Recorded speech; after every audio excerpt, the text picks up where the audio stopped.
Hi guys, and welcome to part 5 of Gym Closure Survival Guide. In the last session we looked at social hypnosis, survival by adaptation, and we touched on thought attacks. What I wanted to do today is to take it a little bit further and look at mindset. Now, mindset's one of those things that, the terms certainly we come across on a regular basis these days. Sometimes someone's said to have a positive mindset or a negative mindset or a growth mindset or a fixed mindset. But what exactly is mindset?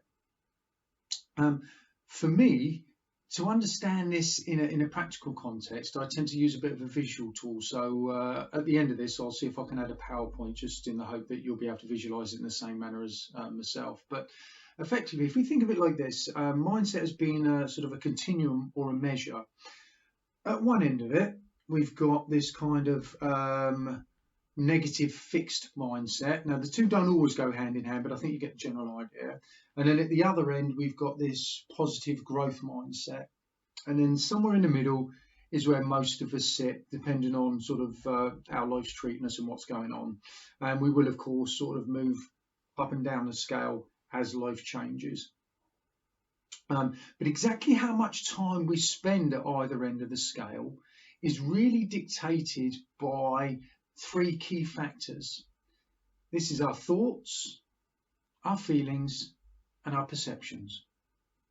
Now, these thoughts, feelings, and perceptions, if you remember last week when we touched on social hypnosis, we noticed that the places we go, the people we see, the social constructs that we're surrounded by, and the media all influence our thoughts, feelings, and perceptions. That in itself also affects how we see ourselves, how we see other people, and of course how we relate to and see the outside world. So from a mindset perspective,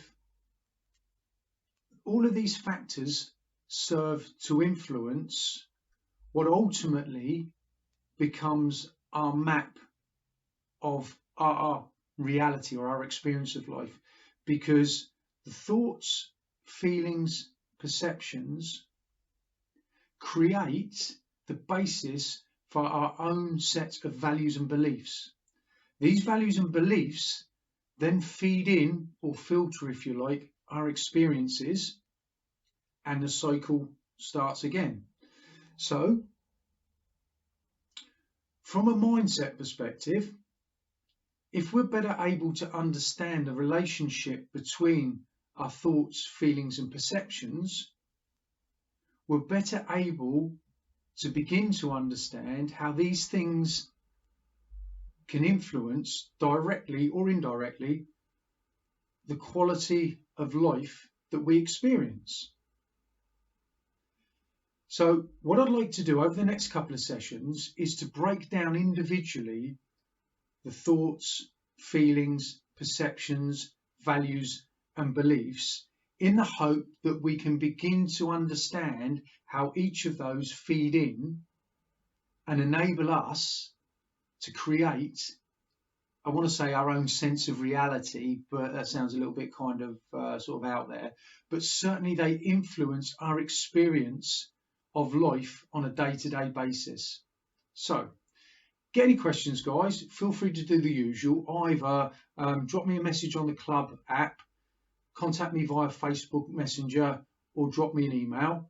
In the meantime, have a fantastic afternoon, and fingers crossed I'll catch up with you again in the next few days. Look after yourselves, guys. Bye.